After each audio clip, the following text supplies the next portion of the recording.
tentang peranan Roh Kudus dalam gerejanya, supaya saudara betul-betul mengerti, karena kekristenan selalu saya bilang tanpa Roh Kudus, kekristenan hanya sebuah agama.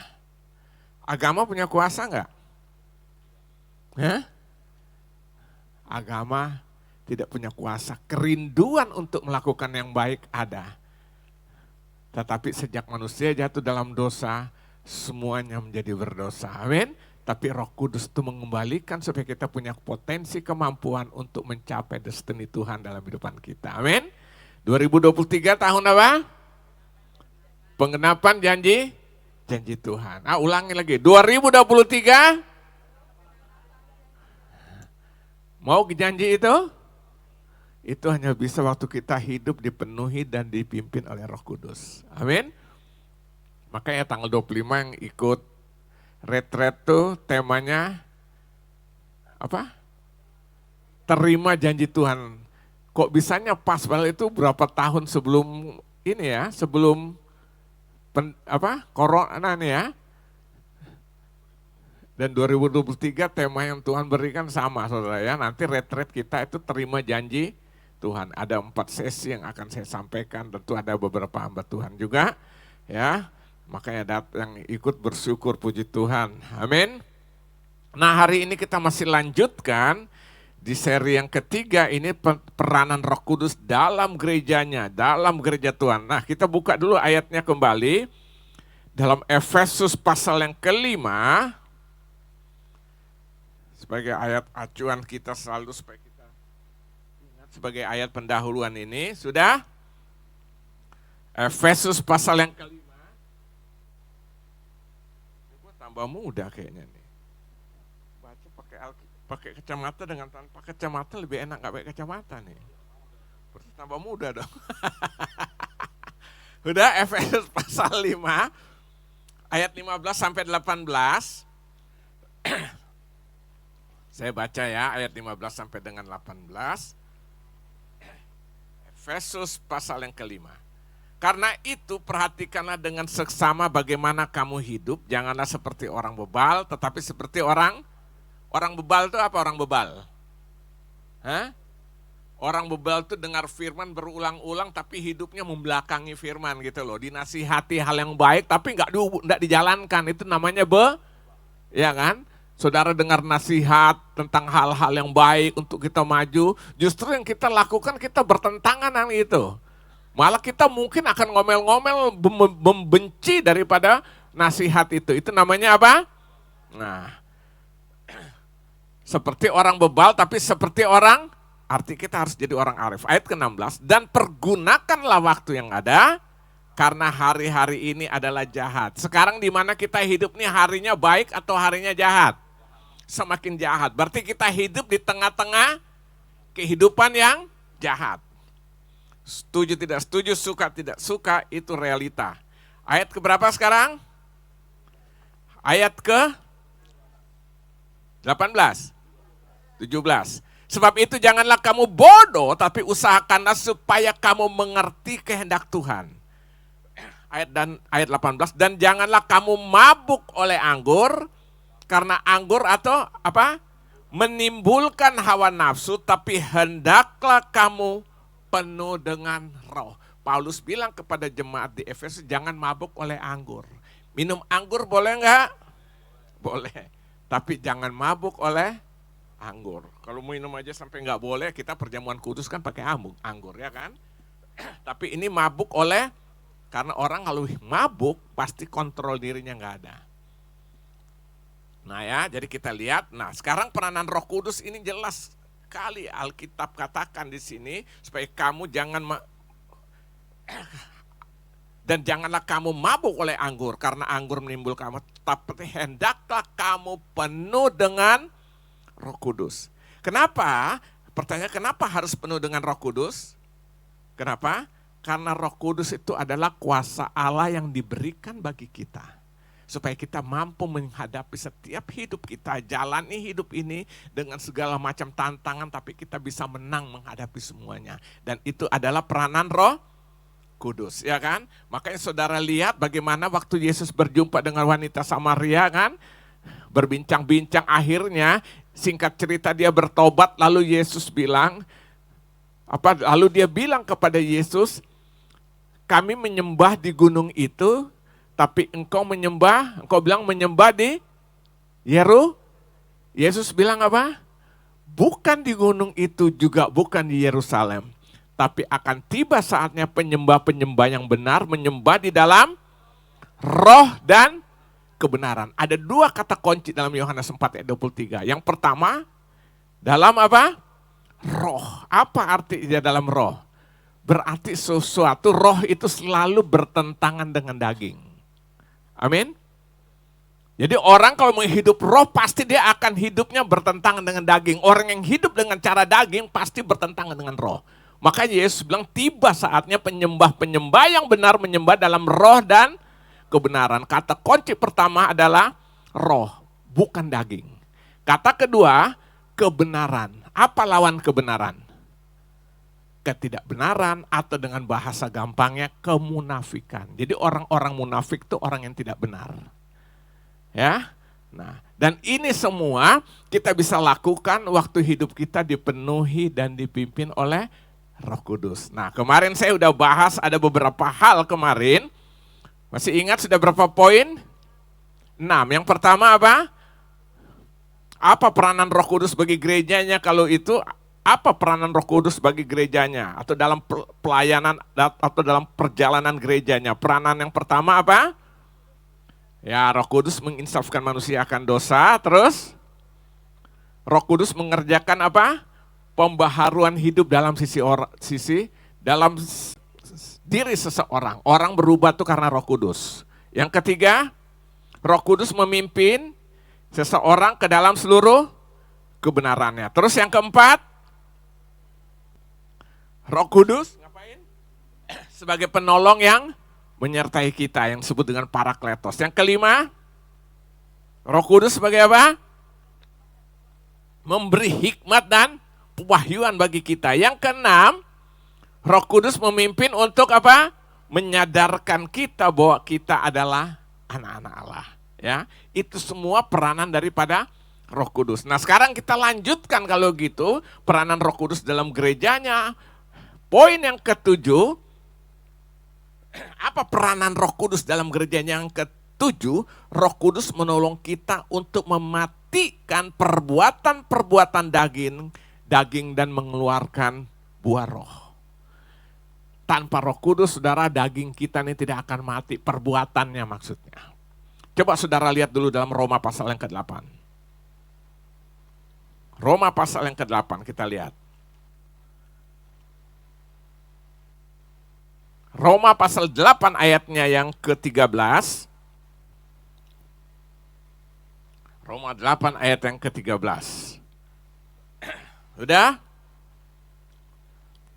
Sebab jika kamu hidup menurut daging, kamu akan apa? Akan mati.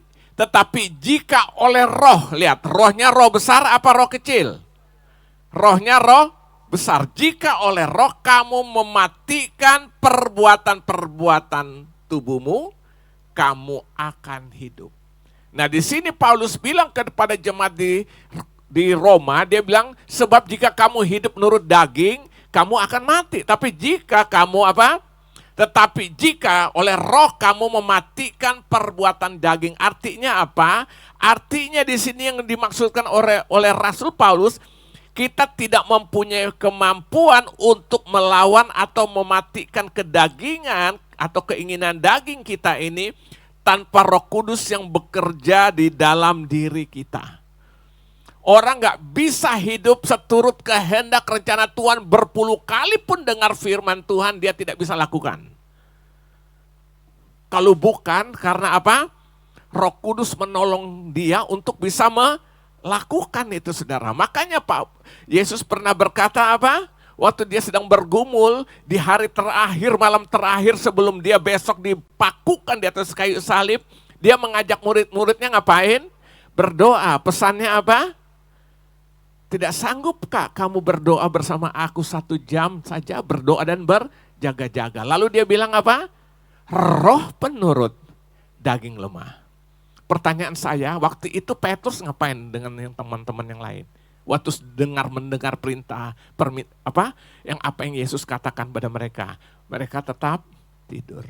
Nah pertanyaan, setelah besok pagi Yesus ditangkap, ngapain? Ngapain? Petrus itu loh yang kadang-kadang semangat, kelihatannya rohani banget. Oh kalau ngomong hebat, semua tinggalkan, gua nggak akan tinggalkan. Kelihatannya rohani banget kan? Ya kan? Semua tinggalkan. Waktu Yesus juga waktu itu sempat tangkap, dia cabut pedang apa?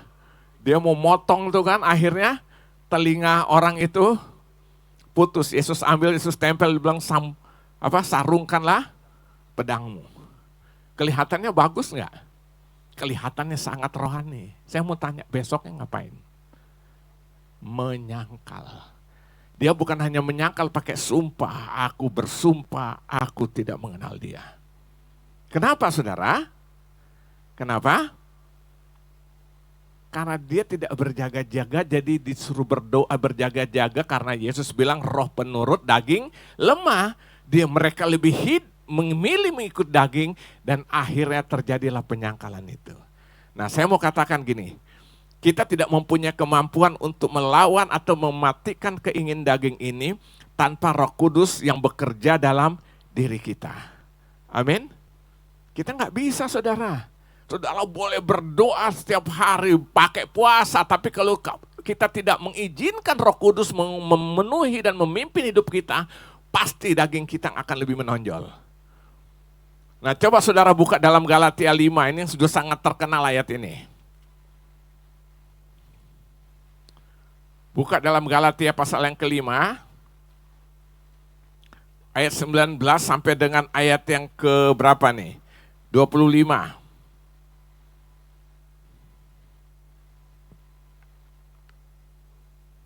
Sudah?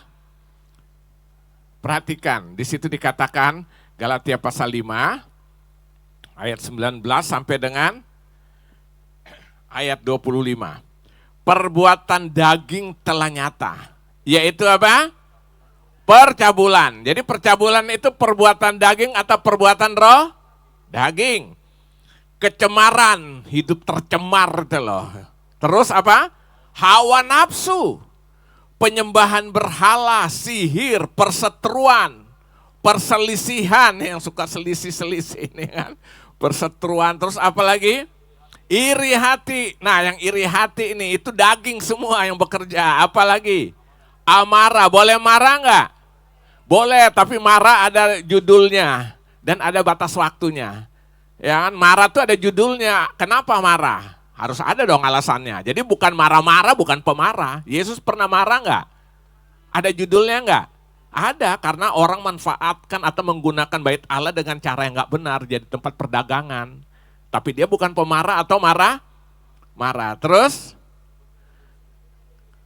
kepentingan, ya kan? Kepentingan diri sendiri. Nah itu yang egois itu, egosentris itu. Nanti di retret kita akan bahas semua itu. Terus apa? Percideraan, roh pemecah yang sedang kasak kusuk bikin pecah-pecah itu loh, ya kan?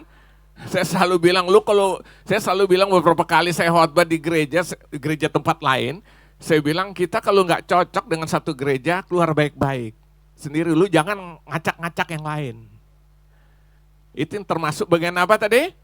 Roh pemecah. Itu semua daging. Terus dengkian, dengki sama iri sama nggak? Kakak beradik, kembar. Terus apa? Kemabukan nih. Pesta pora, boleh pesta enggak? Poranya enggak boleh. Terus, dan sebagainya. Terhadap semuanya itu kuperingatkan kamu, seperti yang telah kubuat dahulu, bahwa barang siapa melakukan hal-hal yang demikian, apa? Ia tidak akan mendapat bagian dalam kerajaan Allah. Jadi kita tidak akan masuk menikmati kerajaan Allah orang-orang yang masih hidup dalam daging. Ini jelas kata Rasul Paulus, ya kan? Tapi perhatikan di ayat 22. Tetapi buah roh ialah kasih. Bertentangan banget enggak? Ya, apalagi sukacita, damai sejahtera, Orang yang hidupnya damai sejahtera pasti dia membawa damai. Jadi lihat kalau orang yang suka-suka ngompor-ngomporin orang, dia tuh bermasalah dengan diri, nggak ada damai dalam dirinya. Percaya saya. Ya kan? Terus apa lagi? Kesabaran, sabar. Kemurahan, rasa murah hati buat orang lain. Ya murah hati. Terus apa lagi? Kebaikan, kesetiaan. Nah salah satu nanti dari subtema kita, sesi yang berapa tuh? Yang pertama, yang kedua, kesetiaan. Sesi kedua ya kan? Terus kelemah lembutan. Apa lemah lembut? Yang jalannya gemulai. Hah? Atau ngomongnya, iya. Hah? Lemah lembut itu bukan itu. Lemah lembut itu bukan itu. Lemah lembut bahasa gampangnya tidak mudah menyakiti dan tidak mudah tersakiti. Itu orang lemah lembut. Jadi kalau dia sama orang, dia upaya jangan menyakiti hati orang. Tapi kalau dia tidak tersakiti juga, dia tidak langsung dendam benci, enggak. Dia bisa mengampuni, itu termasuk lemah lembut. Terus apa lagi? Penguasaan diri ya kan. Tidak ada hukum yang menentang hal-hal itu. Barang siapa menjadi milik Kristus, ia telah menyalibkan daging. Jadi kalau kita ngaku kita nih anak Tuhan, sudah menjadi milik Kristus, kedagingan sudah kita salibkan. Dengan segala hawa nafsu dan keinginannya. Perhatikan ayat ke-25. Jikalau kita hidup oleh roh, baiklah hidup kita juga apa? Kalau kita hidup oleh roh, baiklah hidup kita juga dipimpin oleh roh. Nah jadi saudara lihat luar biasa Tuhan melengkapi kita. Tuhan melengkapi kita nih luar biasa. Dia bukan panggil kita, hai engkau letih lesu dan berbeban berat, datanglah kepadaku, aku akan berikan kelegaan bagimu. Dia memberkati, bukan hanya sampai batas itu, dia melengkapi dengan kuasa dari tempat maha tinggi, yaitu Roh Kudusnya diberikan bagi kita. Supaya apa? Kita bisa menang, menjadi orang-orang bukan lagi pemenang, lebih dari orang-orang yang menang. Daging bisa mati. Jadi saudara setiap hari tinggal kecenderungan kita mau yang mana. Begitu setiap hari saya mau katakan loh, daging kita tuh masih ada sampai hari ini. Tapi sekarang kita bisa ikut daging atau roh, itu tinggal tergantung kita mau arahkan diri kita kemana. Kita beri kesempatan yang mana. Waktu kita cenderung kepada roh yang memimpin, pasti lama-lama kita menjadi kuat secara roh, daging akan menjadi lemah. Ada satu pertanyaan waktu itu, dari 2 ekor anjing hitam dan anjing putih. 2 ekor anjing hitam dan anjing putih. Lalu ada pertanyaan terhadap penelitian ini, lebih mana yang lebih kuat, anjing hitam apa anjing putih? Menurut saudara yang mana? Hah? Apa dong? Kasih dong alasan anjing hitam. Kita kalau kasih argumentasi kita harus bisa memberi alasan. Kenapa hitam? Kan pandangan mata kita sangar ya kan? Enggak, ini kuat. Atau anjing putih? Hah? Tergantung anjing mana yang diberi makan secara cukup. Kalau dia tidak diberi makan, lama-lama dia menjadi lemah. Nah bayangkan kalau setiap hari hidup kita dimakan dengan perkara-perkara rohani, pasti rohani kita yang kuat, daging kita lemah. Ini dasar pemikiran secara rohani itu seperti ini saudara. Jadi tergantung bukan hitam atau putih, makan atau enggak. Makanya orang kalau mau kuat secara roh, dia harus memiliki kehidupan roh. Saya selalu bilang firman Tuhan sudah jadi bagian, kehidupan doa menjadi bagian dia, pasti dia kuat. Saya pernah bilang kan dalam doa puasa, bangunlah coba pagi-pagi mulai marah-marah bersungut-sungut. Sepanjang hari itu hidup saudara tidak akan merasa nyaman. Aduh kayak lemas. Betul, percaya, mau coba. Tapi waktu bangun pagi mulai dengan ucapan syukur, perkataan-perkataan firman yang keluar dari mulut kita baca, berdoa, renungan firman, rasanya dahsyat saudara. Masalah tetap sama, tapi beda menghadapinya. Cara memandang, cara menghadapinya beda. Amin. Nah, Roh Kudus diberikan bagi kita supaya apa? Roh Kudus menolong kita untuk mematikan perbuatan-perbuatan daging. Semakin kita cenderung hidup kita untuk perkara rohani, daging akan menjadi lemah. Makanya Paulus lihat, cengeng enggak Paulus? Hah? Cengeng enggak? dipenjara, disiksa, segala macam dia mengancam masalah. Ngamuk-ngamuk enggak? Kenapa? Rohnya kuat. Karena Roh Kudus memenuhi hidupannya. Waktu masuk penjara dalam Kisah Rasul 16 ngamuk, ngomel-ngomel enggak? Dengan temannya Saulus, saling menyalahkan enggak? Enggak, ngapain? Dia mau muji menyembah Tuhan, kenapa? Rohnya yang kuat. Daging terbelenggu, tapi rohnya tidak terbelenggu. Rohnya dalam kemerdekaan, amin. Dan akhirnya mengalami kuasa mujizat Tuhan enggak? Ya, penjara goyang, pintu terbuka, dan gempa itu cuma sekitar penjara, itu kan luar biasa kan. Yang kedua apa? Tawanan gak ada yang lari. Kalau itu sampai terjadi kan dia menghadapi kasus baru lagi. Kalau sekarang pintu penjara terbuka, tawanan-tawanan gimana? Jangan kan itu, mereka bisa bakar kok. Bagaimana bisa kabur ya kan? Yang ketiga, kepala penjara akhirnya bertobat sama Yesus. Kenapa? Ada satu pribadi, ada dua pribadi dalam itu. Yang rohnya luar biasa. Kenapa? Karena dia berserah penuh dalam pimpinan Roh Kudus. Roh Kudus itu menjadi penolong dalam hidupannya. Amin. Makanya Paulus pernah bilang, saat aku lemah, maka aku kuat. Kenapa? Roh Tuhan yang menguatkan dia. Amin. Jadi yang pertama, yang ketujuh, kita bisa lihat peranan Roh Kudus dalam gerejanya. Roh Kudus menolong kita untuk mematikan perbuatan-perbuatan daging. Semakin saudara coba lawan dengan cara, saudara-saudara makin terperosok. Tapi waktu kita berserah dalam pimpinan Roh Kudus, kita akhirnya bisa mengalahkan. Ini yang ketujuh. Yang kedelapan sekarang kita lihat. Peranan Roh Kudus dalam gerejanya. Yang kedelapan saya pelajari Alkitab. Roh Kudus menolong kita dalam berdoa yang benar.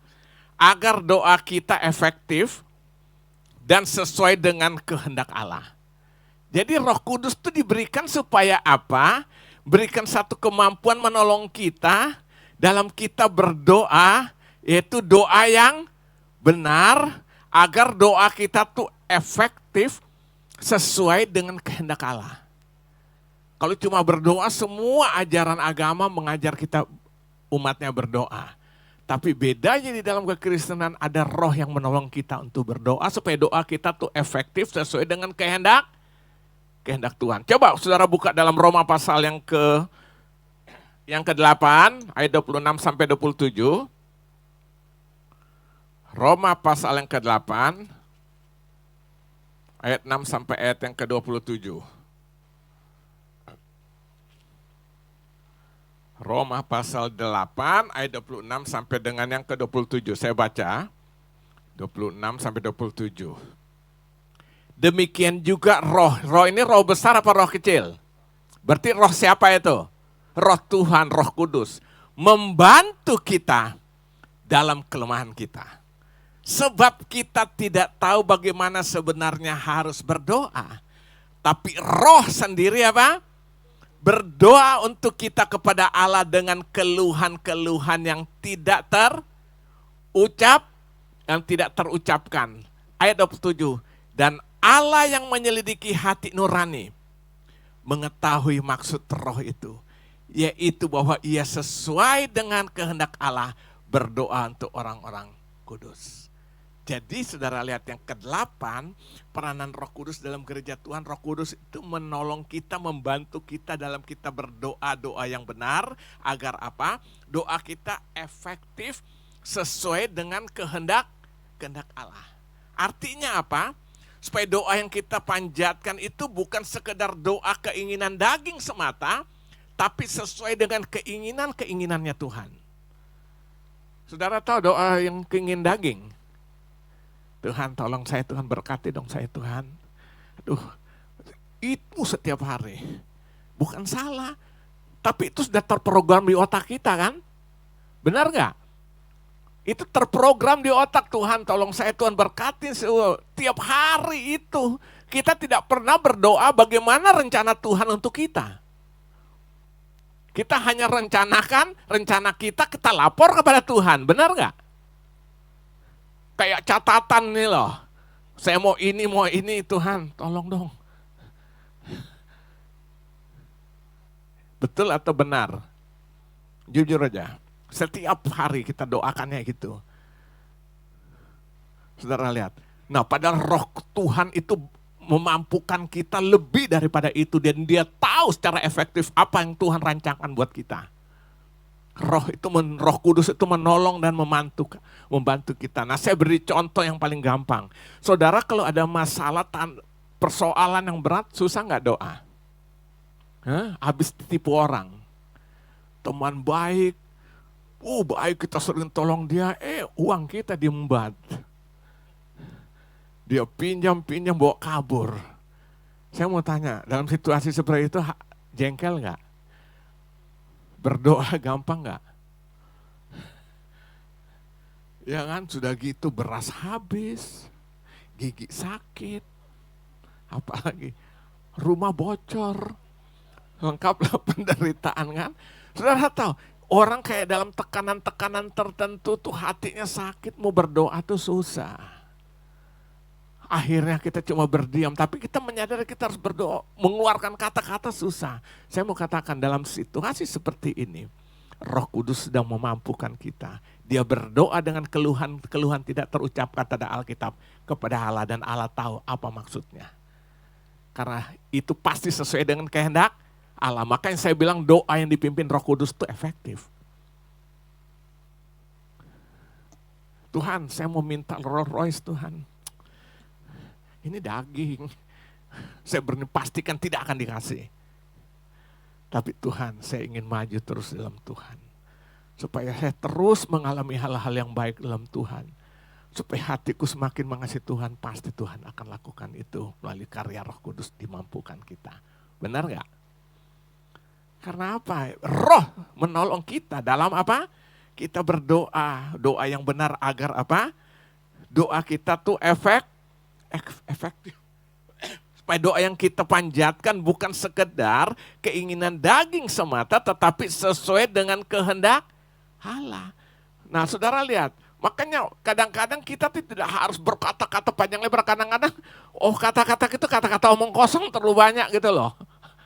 Itu daging, percayalah. Saya kadang-kadang dengar dari cara orang doa, ini nih kedagingan aja, terlalu omong kosong terlalu banyak. Maka yang Yesus tentang, kita lagi sedang bahas hari Jumat tentang doa apa? Bapak kami. Yesus mengajarkan doa Bapak kami karena dia sedang menentang orang-orang siapa? Orang-orang Farisi, doanya bertele-tele. Di simpangan jalan berdiri, berdoa supaya orang dengar. Kelihatan hebat. Yesus bilang dia sudah menerima upahnya. Apa upahnya? Ya dihormati orang, disanjung-sanjung orang, di hadapan Tuhan nol besar. Makanya doa Bapak kami itu bukan doa sekedar seperti yang harus kita hafalkan. Doa Bapak kami itu format di dalam berdoa. Itu saya sedang bahas nanti, maka saudara datang. Ada beberapa poin kita akan bahas tuh. Ya kan, Bapak kami di surga, berarti itu berbicara status yang kita sebagai orang yang berdoa, kita harus tahu statusku anak, dia Bapak. Ya terus, jadi itu format. Saya beri contoh gini, Pancasila ada berapa? Ketuhan yang Maha Esa, kemanusiaan adil dan beradab, hafal dong. Persatuan Indonesia, kerakyatan dipimpin oleh hikmat, kebijaksanaan dan permusyawaratan, perwakilan dan keadilan sosial bagi seluruh rakyat Indonesia. Saudara hafal nggak? Itu kan baru 5 poin. Itu kan cuma format. Penjabaran itu banyak banget. Ketuhan yang Maha Esa, berarti masing-masing harus percaya Tuhan, saling menghormati satu dengan yang lain di dalam kepercayaannya itu kan sebenarnya penjabarannya kan. Jadi doa Bapak kami itu kira-kira seperti itu. Jadi bukan sekedar hafal mati. Ya kan? Nah saudara, dalam doa pun kadang-kadang bisa kedagingan kita aja yang berdoa, ya kan? Tuhan terima kasih buat makanan ini Tuhan, ya kan? Amin. Tiap hari, ya kan? Kadang-kadang malu-malu juga di restoran, ya kan? Mau makan lihat orang, udah jatuhin sapu tangan atau sesuatu. Terima kasih Tuhan buat makanan ini. Haleluya, amin. Karena malu. Ini semua kan kaitannya dengan kedagingan. Nah, dengar baik hari ini. Roh Kudus menolong kita dalam kita berdoa. Dengan keluhan-keluhan yang tidak terucapkan. Dan Allah yang mendengar itu karena Roh Kudus membantu. Dia tahu tujuannya. Amin. Nah ini roh, maka saya bilang ini doa efektif saudara. Nah kalau saudara diberikan karunia Roh Kudus dalam berdoa, Karunia-karunia itu kan salah satu di antaranya ada karunia bahasa lidah. Itu efektif. Saudara nggak ngerti nggak apa-apa. Yang penting Tuhan yang tahu. Kecuali kita lagi sama-sama ini jangan. Kecuali ada yang mengartikan. Atau ngomong pelan-pelan aja. Ya misalnya bahasa roh nggak apa-apa. Tapi mungkin kita takut orang yang terganggu, ya kan itu untuk pribadi. Bagi saya bahasa roh itu bahasa berdoa. Efektif, kita dalam keadaan tekanan kadang-kadang nggak tahu lagi mau ngomong apa-apa ya kan. Paulus kan bilang, dalam kesendirianku aku pakai 1000 bahasa roh dan 5 akal budi. Tapi dalam aku berkumpul berjemaat, aku pakai 5 bahasa roh, 1000 bahasa akal budi. Artinya lihat posisinya gitu loh. Ya kan? Nah jadi saya mau katakan Roh Kudus itu membantu kita supaya doa kita tuh efektif. Nah saya beri contoh, bandingkan dengan Yakobus 4. Coba bandingkan dengan Yakobus pasal 4 ayat 1 sampai 3.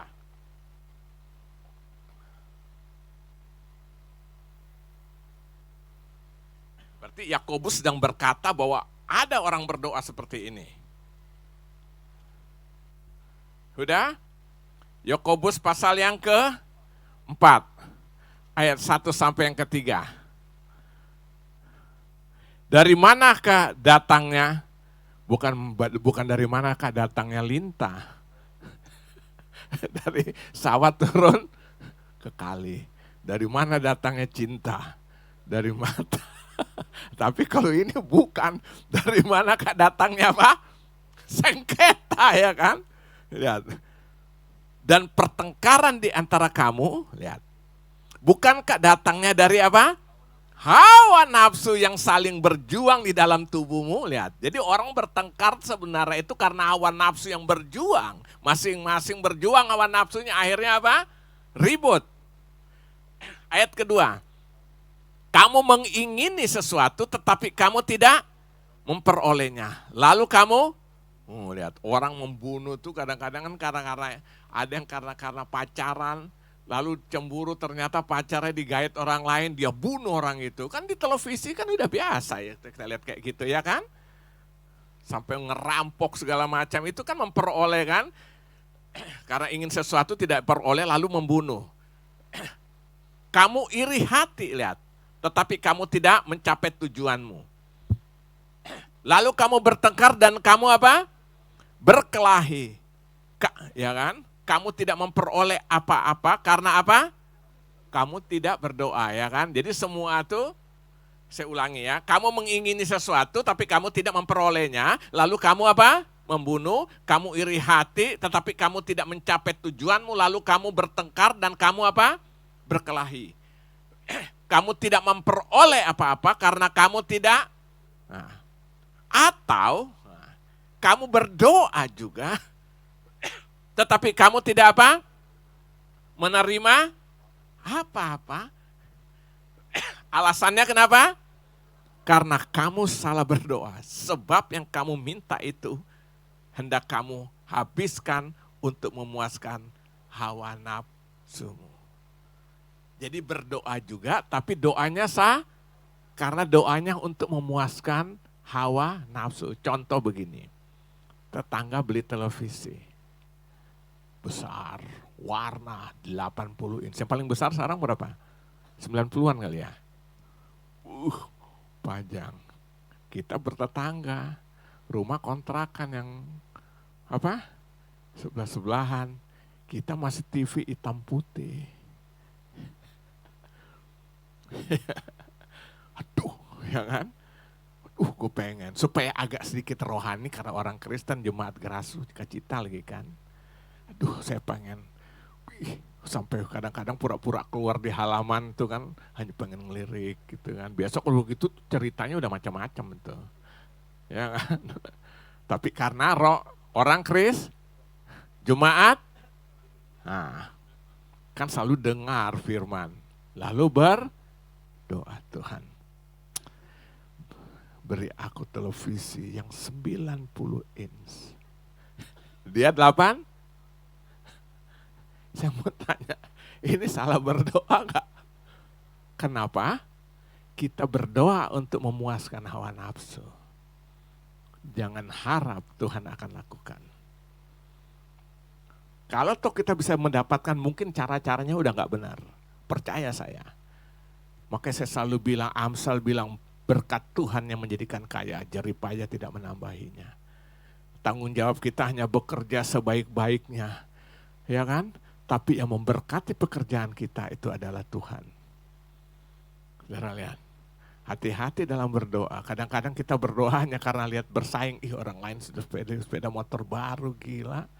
Warna hijau, hybrid lagi, parkir di bawah. Ya kan? Aduh, gue paling enggak harus, apa tuh yang 250 tuh apa, Honda apa? CBR ya? Tuhan, aku minta CBR Tuhan. Supaya aku parkir depan dia. Dia bisa lihat, dia juga geleng kepala, ya kan? Dikasih enggak? Saya berani jamin tidak dapat. Betul saudara. Tapi kalau kita berdoa dengan tulus karena kita tahu kita butuh dia setiap hari, setiap saat. Kebutuhan kita tidak usah kita ngomong, dia tahu. Alkitab bilang tidak dilihat mata, tidak terdengar telinga, bahkan tidak timbul dalam hati. Itu akan diberikan Tuhan bagi orang mengasihinya. Amin. Saudara boleh lihat banyak orang-orang anak-anak Tuhan yang hidup dalam Tuhan. Tujuannya hanya untuk Tuhan kok. Akhirnya dapat segala sesuatu. Saya pernah bersaksi sini kan, pernah yang lalu. Pendiri GBI, pendiri Gereja Bethel Indonesia, Bapak Dr. Hael Senduk. Saya berani yakin dia tidak akan berdoa minta masalah materi. Satu, dia cuma minta doa, saya berani pastikan itu. Pasti minta Tuhan supaya pekerjaan Tuhan lebih maju, khususnya melalui Gereja Bethel Indonesia. Betul saudara. Itu orang itu Alkitab ini seperti Billy Graham, setiap hari Alkitab di tangan. Dia waktu ngajar kami, dia sempat bilang, dia kadang-kadang ke puncak sendirian. Dia hanya doa puasa sana, baca firman, menulis buku. Dan dia bilang, saya cuma makan pisang di sana, saudara. Hanya makan buah. Dia nggak minta. Tapi saudara mau tahu kalau ulang tahunnya apa? Yang muda, saudara dikasih apa kalau ulang tahun? Kemarin kita ulang tahun pernikahan ke 31 tahun hari Senin kemarin tanggal 19. Dapat itu kue. Tapi gak gede-gede amat ya kan. Nah paling begitu. Saudara tahu ulang tahunnya kalau Om, kita panggil Om Ho ya. Saudara tahu ulang tahunnya apa?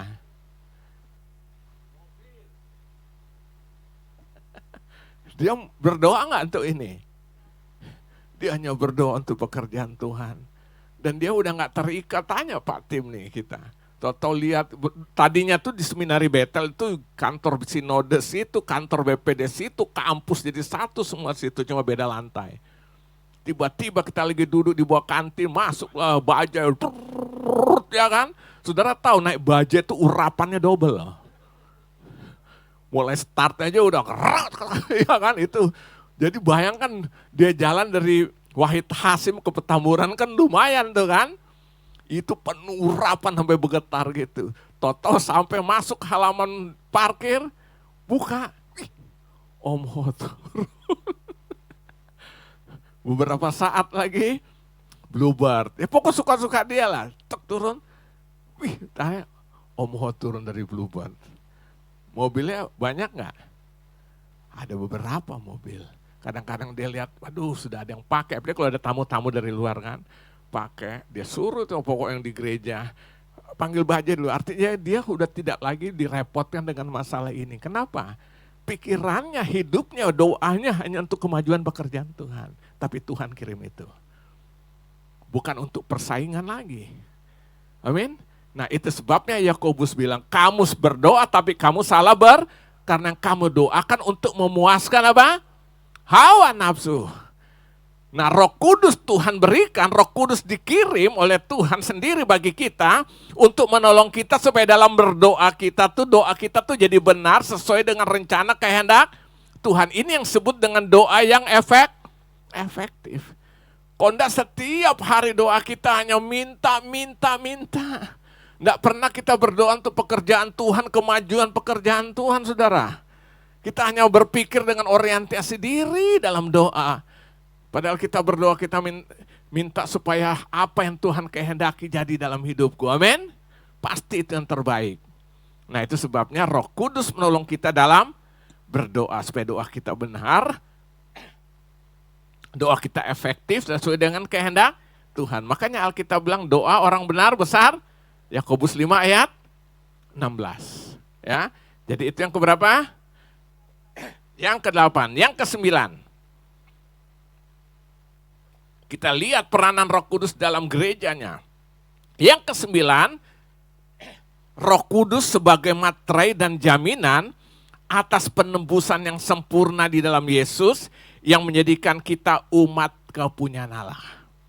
Saya ulangi, Roh Kudus sebagai materai dan jaminan atas penebusan yang sempurna dalam Yesus yang menjadikan kita umat kepunyaan Allah. Coba saudara lihat dalam Efesus tadi. Kita lihat dalam Efesus 1 ayat 13 sampai 14. Efesus pasal yang pertama ayat 13 sampai ayat ke-14. Situ dikatakan demikian. Di dalam Dia kamu juga, karena kamu telah apa? Mendengar firman kebenaran, yaitu Injil keselamatanmu. Di dalam Dia kamu juga ketika kamu percaya, terus dia apa? Dimateraikan dengan Roh Kudus yang dijanjikannya itu. Dan Roh Kudus itu adalah apa? Jaminan bagian kita sampai kita memperoleh seluruhnya, yaitu apa? Penebusan yang menjadikan kita milik Allah untuk memuji kemuliaannya. Jadi Roh Kudus sebagai apa sini? Roh Kudus itu peranannya dalam gereja Tuhan sebagai materai dan jaminan atas penebusan yang sempurna di dalam Yesus, menjadikan kita umat kepunyaan Allah. Jadi saudara tahu Roh Kudus itu materai dan jaminan. Saudara kalau buat satu surat perjanjian yang membuat surat itu menjadi sah dan secara hukum memiliki kekuatan hukum harus pakai apa? Materai. Bu Gem tuh kalau beli materai itu berlembar-lembar saudara. Itu duit semua saudara. Ya kan? Apalagi sekarang harga 10.000. Nah karena apa? Setiap hari perjanjian itu ada materai, tanda tangan, bahkan ada stempel ya kan. Kop suratnya itu udah nama stempel, ya, kop surat itu udah gambar burung Garuda. Lambang negara itu saudara. Nah orang menandatangani itu, lalu ada di atas materai. Supaya apa? Supaya surat perjanjian itu menjadi kuat secara hukum.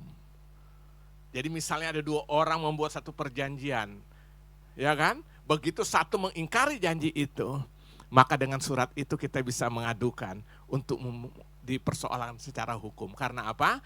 Ada materai yang sudah ditandatangani. Jadi itu memberikan satu jaminan saudara ya kan. Nah saudara tahu waktu kita terima Yesus sebagai Tuhan dan Juru Selamat, kita percaya sungguh-sungguh Dia adalah penebus. Saya mau tanya, yang memberikan kekuatan sebagai materai dan jaminan itu siapa? Roh Kudus itu. Nah lihat, jadi peranan Roh Kudus di dalam gereja Tuhan itu sebagai materai dan jaminan atas penebusan yang sempurna di dalam Yesus, menjadikan kita umat kepunyaan Allah. Makanya kita bisa bangga banget ya kan, aku anak Allah ya kan, aku anak Allah, engkau anak apa? Raja ya kan kita sebut ya kan. Ini yang memberikan keyakinan itu siapa? Roh Kudus. Dia berikan jaminan kepastian kita itu. Itu karena pekerjaan Roh Kudus. Jadi saya mau katakan hari ini, inilah peranan Roh Kudus dalam gereja. Jadi ada kepastian ya kan, kita pastikan mendapatkan keselamatan. Maka saya bilang saudara, Roh Kudus itu bagi kita tuh penting. Paulus bilang tadi kan, kalau engkau hidupmu dipenuhi Roh Kudus, hendaklah hidupmu dipimpin oleh Roh Kudus. Karena apa? Tanpa itu kita hanya beragama pasti bosan. Saya berani jamin ke gereja aja bisa bosan kok. Melayani bisa bosan. Ngapain lagi? Jadi orang Kristen bisa bosan. Yang bisa membuat kita bergairah semangat itu karena Roh Kudus. Amin. Saudara lihat, kita kan kalau menghadapi masalah sama nggak dengan orang dunia? Masalahnya sama nggak? Sama, bahkan kita bisa lebih berat. Tapi kenapa kita bisa tetap bergairah penuh pengharapan di dalam iman kita? Siapa yang memberikan kepastian itu? Itulah Roh Kudus. Dia mematraikan bahwa Yesus sudah mati menjadi jaminan dalam hidupku. Makanya siapa yang ada dalam Kristus, kata Paulus, dia diperhitungkan sebagai keturunan Abraham yang berhak menerima janji-janji Allah.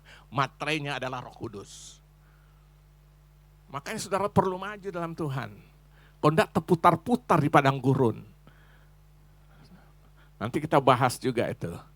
Tentang nanti ada cara retret. Kita harus beres dengan Tuhan, beres dengan diri sendiri. Orang yang sedikit-sedikit kecewa, apalagi baper, itu orang gak beres dengan diri sendiri. Orang yang beres juga gak pusing, yang penting gua dengan Tuhan, Tuhan dengan gua, amin. Roh Kudus akan memampukan aku untuk hidup menghasilkan buah. Dan buah itu tetap. Nah, jadi saudara, yang ketiga peranan Roh Kudus dalam gerejanya, yang ketiga Roh Kudus sebagai materai dan jaminan atas penebusan yang sempurna dalam Yesus, yang menjadikan kita umat kepunyaan Allah, amin. Makanya kita tetap bergairah melayani Tuhan, udah gak pusing. Mungkin orang menyakiti, mungkin orang menyinggung kita secara daging bisa, tapi roh itu menguatkan kita, menyadarkan kita, udahlah, buat apa lagi lu mikir, lu malah tambah stres, lebih pikir tentang Tuhan. Kita maju bersemangat, bergairah terus dalam Tuhan, amin. Dan akhirnya janji itu digenapi. Kan janji kalau kita terputar-putar gak akan nyampe, saudara. Saya mau tanya, bangsa Israel semua gak masuk ke tanah Kanaan? Nah, Allah berikan janji buat mereka semua bukan? Ya. Dari Mesir harus masuk tanah Kanaan. Allah jamin pemeliharaan buat mereka enggak? Nyata setiap hari mana turun dan tidak pernah usang mana itu. Makanya makan dibilang jangan ambil lebih karena setiap hari baru. Berkat Tuhan setiap hari baru. Amin. Sepatu tidak rusak. Baju tidak robek. Setiap hari Tuhan nyatakan kehadiran di tengah-tengah bangsa itu lewat tiang awan waktu siang hari yang panas. Tiang api waktu malam hari supaya tetap kehangatan. Berarti jaminan Tuhan sempurna enggak? Ya. Pertanyaannya, masuk enggak semua? Kenapa? Ya bersungut-sungut itu. Masih pusing dengan diri, bagaimana gitu. Coba kalau yang masuk cuma Yosua dan Kaleb kan, dan generasi 20 tahun ke bawah, orang-orang milenial zaman itulah kira-kira. Yang masuk, yang lain ngapain? Hah? Orang Batak belum mati mau, ya kan? Semuanya mati, saudara. Nah, bayangkanlah hari ini, hidup kita hanya masih terputar-putar dengan yang itu-itu aja. Kapan majunya? Padahal Roh Kudus sudah diberikan. Nah, jadi sekarang tinggal keputusan pada siapa? Pada setiap kita. Berserah, aku berserah. Kita berserah pada Tuhan, pada Roh Kudus yang memimpin. Pasti kita sampai pada destiny Allah yang sempurna itu. Amin. Itu pasti terjadi. Makanya jangan heran lihat orang-orang yang maju dalam Tuhan sampai kita bingung. Loh dulu dia belum anak Tuhan loh, sekarang luar biasa dipakai Tuhan, melayani Tuhan. Kok gue gini-gini aja setiap hari? Banyak gak? Ya banyak, saudara lihat aja yang non Kristen tadinya sekarang dipakai Tuhan luar biasa. Sekarang kita yang sudah puluhan tahun jadi Kristen, sekarang dihotbahin dengar sambil wih dahsyatnya. Harusnya kita yang berkhotbah dong. Sekarang kita dihot. Seperti saya pernah bilang waktu saya perjalanan ke Nias. Ini ada orang sama itu yang kan. Akhirnya banyak yang sudah latar belakang non-Kristen itu kembali. Langsung dibaptis. Bingung kan? Justru dia yang belakangan, justru dia yang hot. Harusnya dia di hot. Kenapa? Respon kita untuk sungguh-sungguh masuk dalam Tuhan, dalam Roh Kudus memimpin hidup kita tuh, ya kita tidak siap. Jadi terputar-putar aja di padang gurun. Itu aja terus ya kan. Persungutan setiap hari apa? Lihat bangsa Israel, persungutan tuh hal-hal yang itu aja. Ya. Tapi waktu kita siap dipimpin Tuhan luar biasa. Seperti Yusuf. Yusuf 13 tahun jadi budak. Tapi saudara baca Alkitab tentang perjalanan Yusuf. Tidak ada pengeluhan yang keluar dari diri Yusuf tentang keberadaan hidupnya sebagai seorang budak. Dia ditempatkan di rumah Potifar karena dibeli. Dia menjadi budak yang the best dalam bekerja. Akhirnya Potifar bilang apa? Waduh, dahsyat, sekarang seluruh kepercayaan rumah tangga aku percayakan kepadamu. Tanpa seizin engkau. Pokok harus engkau kerjakan apa yang kau mau. Kecuali hanya soal Tante Poti. Ya kan? Kerjanya baik sampai dapat kepercayaan. Makanya Alkitab bilang setia dalam perkara kecil engkau akan diberikan perkara yang. Nah kita cuma cita-cita inginnya yang besar. Yang kecil aja gak setia kan. Dia the best, dipercayakan. Akhirnya Tante Poti mulai lihat-lihat. Wih gagah juga. Cup. Ya kan? Terakhir sudah gak tahan nih. So gemes ya kan. Dia tarik Ucup lari. Baju-baju apa? Tertinggal. Berdasarkan jubah itu putar balik acara. Ini nih orang yang lu suruh kerja sini, lihat dia mau buat kurang ajar sama gua. Dasar Potifarnya juga akhirnya kejengkel, masukin penjara. Saya mau tanya, mengeluh nggak? Di dalam penjara dia bekerja tetap yang the best. Akhirnya kepala penjara bilang udah dipercayakan seluruh urusan pekerjaan dalam penjara kepada Yusuf. Berarti menunjukkan dia tidak terputar-putar dengan masalah-masalah lalunya. Tetap. Dari situ hanya ketemu dua orang juru minum juru roti sama-sama di penjara. Lalu mimpi dia artikan. Yang seorang dia bilang tuh juru roti kan kamu akan mati tapi juru minum kamu akan dikembalikan dalam pekerjaan oleh raja. Singkat cerita waktunya selesai dia kembali kerja. Udah. Saudara lihat, rencana Tuhan itu dahsyat waktu kita lihat setelah akhirnya. Karena kita tuh putar-putar dengan yang sedang kita jalani, ya stres sendiri. Begitu sudah sampai di akhirnya apa yang terjadi?